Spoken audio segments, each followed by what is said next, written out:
Hi, I'm Aisha Govani. And I'm Sarah Larby. And you are listening to the 5-Minute Investor. And we take questions from everyday investors just like you, and we answer them in 5 minutes. Sarah, what's today's question? Today's question is from Roger. Roger is from BC and wondering, how should he get started investing with barely any money down? That is a good question. Sarah, do we need money? How much money do we need to become a real estate investor?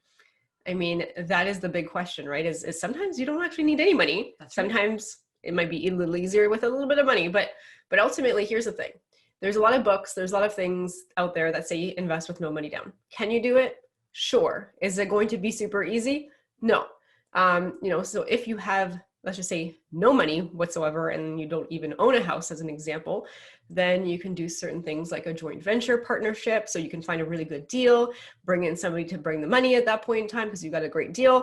Maybe hold the financing, or they can hold the financing. You guys can negotiate that. So you could do a joint venture. You could ask for a vendor take back as an example for the difference. So maybe you go to the bank, or you work with a mortgage broker to find you a lender for the first mortgage, and then a vendor take back in second position could allow you to do it with very little money down. Can you expand on vendor take back? Yeah, so essentially it's when the seller is the bank.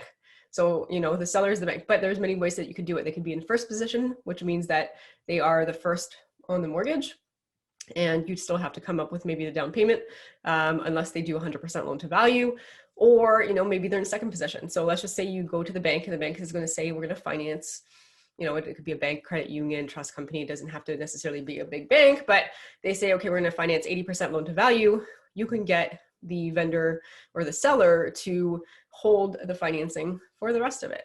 But there's also things like private money, right? You could borrow private money. Again, there's some risks obviously associated with any of that stuff. But, if you find an amazing deal, there might be some ways that you can do private money for the difference, as an example. I think that's the important thing of understanding where the difference is between a mortgage broker and a bank. Because if you go to the bank with no money, you leave the bank with nothing.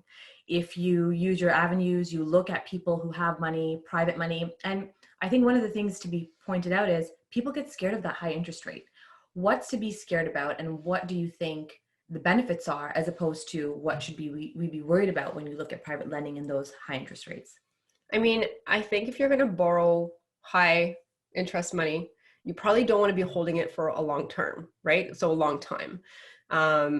It's usually going to be for something with an exit. So you do want to figure out what the exit strategy is going to be. So like, for example, you probably will not borrow private money for a buy and hold, or a primary home, but you might borrow it for a flip, or to do the BRRRR strategy, which stands for buy, renovate, rent, refinance, repeat, my favorites. But the refinance piece allows you to go then to the lender, that's going to give you, 80% as an example of the new value, and you can pay off that private money. So again, work with a mortgage broker. There's definitely a few ways that you can do it. And also we can look at, like, you go back to the BRRRR, the refinance strategy. So if you do own your own home, then you can leverage on that, and don't be afraid to leverage on that, because at the end of the day, everything we're paying, this extra interest, whether it be leveraging on our home or buying from a private lender, as an investor, if it's an investment property, it's going to come back to you, and it's not going to be at your own expense if the investment ROI makes sense. If you ran the numbers before you bought the property, if you looked at all the things you're supposed to analyze, because you have your power team in place, and you're going to go to them and you're going to say, here's my property. This is how much I want to buy it for. This is what I'm going to do with it. Does this make sense? And your mortgage broker will help you work through that. Your coach will help you work through that. Your accountant will help you work through that. So there are avenues to not be scared of the traditional way maybe our parents did it, which is, oh, we don't have that 20% down payment. We can't go to the bank. We're not going to get anything. Or I'm going to spend my savings that I have for the down payment, and then I'll have nothing. So there are definitely options. There are definitely avenues. It's just about doing the research, having the right connections, and knowing what your options are. Yeah. And I say mitigating your risk along the way, right? Because I think, debt can be bad if it's used for the wrong type of investing. That's right. But if you're going to be buying something where, you've ran the numbers and it's still cash flowing, I think that's good. And stress test it, right? We know rates are going to be going up. Yeah. So, don't use a 2% rate or 1% rate if we know that they're going to be going up quite a bit more times in depending on where you're living. Stress test it at a higher rate. And does your rent cover still the cost of that financing, the debts that you're going to borrow, because there's a strategy behind it, but you've got to weigh the risk and you got to weigh the reward. And it's not all debt that's bad, but it's how to use it. So definitely you can tap into the equity of your home. Good mortgage broker will help you with that as well. But as you can tell, there's many ways. I mean, if you're in the US, there's many loans that you can do with much less than 20% down. But there's also house hacking. So depending on what your situation is, in a country like Canada, for example, you could get a house with 5% down. So a lot less than 20%. Every country has their own rules and regulations on how that works. But that could be another option. Mm-hmm.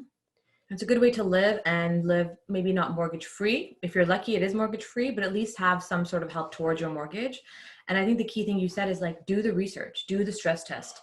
Don't be afraid of what's out there. Just if you take the time to figure out what your options are and analyze the deal, analyze it properly, run the numbers properly. Sarah has an excellent calculator. You can use that, get that from her website. But I think those tools help. And I think you had to make that tool because guess what? We don't know what we don't know. Yeah, right? Absolutely. I mean, look, there's many ways. We gave you a few examples right there of a few different ways that you can get started with very little money down. And if you enjoyed today's episode, don't forget to leave a thumbs up and a comment and subscribe to the channel. See you soon.